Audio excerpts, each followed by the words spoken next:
Hello, and welcome to the chicken-legged hut. Today we are going to be experimenting with some candle scents and dyes. We are doing tests with both soy and paraffin wax. By mixing bottled scents, we hope to emulate a unique flavor for each of 3 candles. For example, by mixing the smell of old books with the sweet tobacco and warm mastic woods, we hope to produce the scent of a wizard's tower study. Our other 2 fragrances will include the Witch's Hot scent and Devil's Night. For those of you unfamiliar with the tradition of Devil's Night, I defer you to the divination which known as Google. My apprentice begins with the Devil's Night candle, measuring the wax before adding it into the pot on a hot plate using a kitchen scale to ensure the ratio of scent to wax is within acceptable tolerances. Although completely inexperienced in candle making, you will see that he is mostly competent. We got 19 grams. Maximum fragrance load is going to be 10%, which would be 1.9 grams. I guess just gonna add this right on into the hot plate, measure out the scents, probably into one of these along with the dyes, and then pour it in. I'm not really sure. Kind of solidified on the inside of this neck. Now we got some dye. Maybe. I'm so scared it's just gonna come out all at once.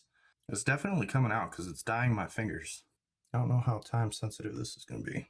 I got a jeweler's scale that would be a little bit more accurate, but with the measuring cup, it kind of wanted to hang off the side and I couldn't get an accurate read. Oh my god, that dye is all over my fingers right now. And it would be red too. Yeah. Try to add that directly in. That does smell good.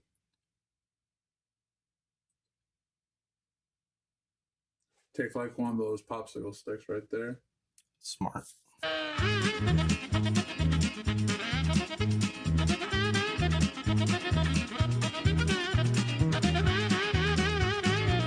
This little centering device. So you put the wick down through here, you set it on top of a mold, and then actually, as a matter of fact, yeah, that makes more sense. Professionals.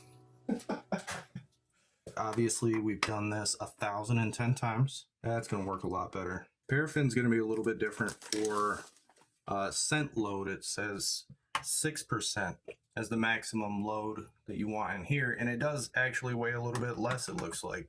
It'd probably be wise to use gloves, which are literally right behind me. Like, there's no reason that I'm not wearing gloves right now, except that... There we go. Okay. All right, so we got 14 drops of each. Honestly, just looking at this bottle, it looks like about 6% is in there. So I'm gonna use the eyeball gauge to say that we're probably good. And then I'll add this into our hot plate.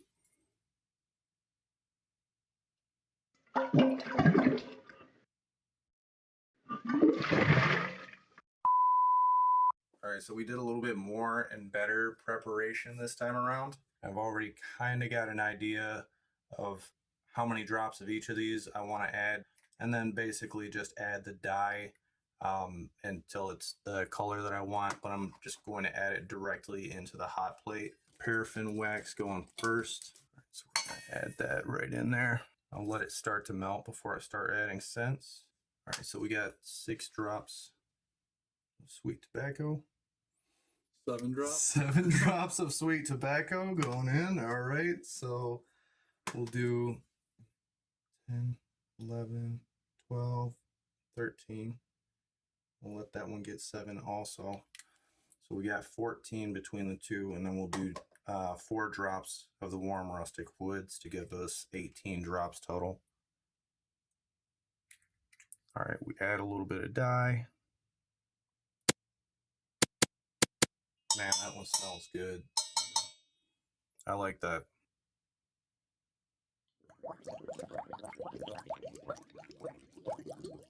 These ones, are we adding, you gotta do a few more drops or less? These ones are going to be a little bit more. The soy says it can take up to 10%. Maybe we do 6 drops of warm rustic woods, 9 drops old books, and 9 drops of sweet tobacco. Actually, I've got a laser thermometer. They say on here that fragrance should be added between 170 and 180 degrees Fahrenheit.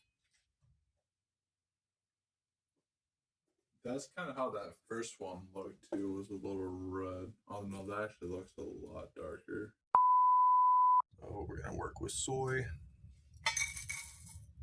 for the witch's hut candle. We're actually going to measure the temperature this time around. Right now we're at like 130. We're at 167, 168, 170. Yeah, that is actually kind of a dope color. I like that color. I like that color though.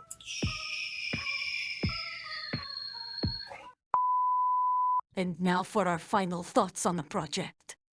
The Devil's Night scent, which contained campfire and night air fragrances, was quite heavy on the campfire scent, and ended up being our least favorite of the 3. The Wizard Tar scent is our most favorite. Somehow we managed to perfectly encapsulate the aroma of an old wizard's library with this candle. And finally, the Witch's Hut candle. We use floral scents along with chai tea and frankincense and myrrh to emulate an apothecary in a bottle. We were quite successful in doing so. We had a couple dozen people do a blind sniff test on each fragrance and found that people widely varied in their personal tastes. No one candle was voted most or least favorite by any overwhelming majority. That's not to say that people didn't have strong opinions in favor or against certain fragrances. In fact, most people could tell you easily which scents they enjoyed and those which they disliked. So if you're looking for an easy project to do on your own, we implore you to try this one for yourself. Soy wax and a single fragrance is all that is necessary for poured candles like these. The only reason we use paraffin wax at all is because we intend on using it to cast candles in silicone molds, and it tends to hold its shape better in these applications.